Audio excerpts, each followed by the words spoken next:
বাংলাদেশ সরকারি কর্ম কমিশনের আন্ডারগ্রাউন্ডে বহিরাগত এক যুবকের বিদ্যুতের তার কাটার ঘটনাকে এখনো নাশকতার সন্দেহে রেখেছে পিএসসি। ঘটনার 10 দিন পরেও তদন্তে উল্লেখযোগ্য অগ্রগতি হয়নি।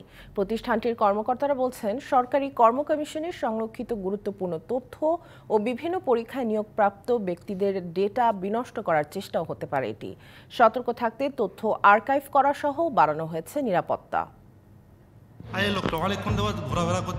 6 জানুয়ারি দুপুরের ঘটনা এটি। বাংলাদেশ সরকারি কর্ম কমিশন সচিবালয়ের আন্ডারগ্রাউন্ডের গ্যারেজের ভেতরে বহিরাগত এই ব্যক্তিকে দেখতে পান নিরাপত্তা কর্মী আরিফুর রহমান। দেখা যায় ওই ব্যক্তি প্লাস্টিকের কাভার দিয়ে আটকানো বিদ্যুতের মোটা তার প্লায়ার্স দিয়ে কাটার চেষ্টা করছেন। এ সময় নিরাপত্তা কর্মীর চিৎকারে পিএসসির অন্যরা এসে আটক করে তাকে। পরে পুলিশ নিরাপত্তা কর্মীর হাতে আটক আলামিনকে থানা হেফাজতে নেয়। জব্দ করা হয় তার হাতে থাকা প্লেয়ার্স ও একটি মোটরসাইকেল। শেরেবাংলা নগর থানায় করা হয় চুরির মামলা। তবে 10 দিন পেরিয়ে গেলেও এখনও তদন্তে তেমন কিছুই উঠে আসেনি। পিএসসি বলছে এটি কোনো সাধারণ ঘটনা নয়, বিষয়টিকে সন্দেহের চোখেই দেখছেন তারা। 10 দিন হয়ে গেছে, কারণ ব্যাপারটা খুব স্পর্শকাতর এবং সবকিছুই কিন্তু একবারেই উঠে আসা সম্ভব হয় না।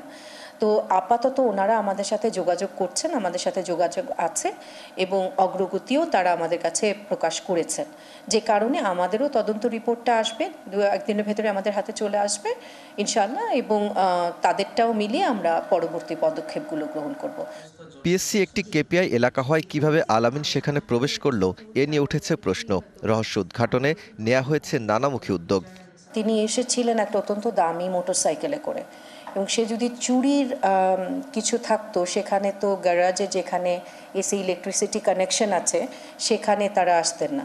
আবার এমনও না যে হঠাৎ করে সে গিয়েছে, সে কিন্তু সরাসরি ওখানে যেই এসির কানেকশন যেখানে আছে, শর্ট সার্কিট হওয়া বা বৈদ্যুতিক কোনো রকমের দুর্ঘটনা সম্ভাবনা যেখানে, সরাসরি সেখানে গেছে।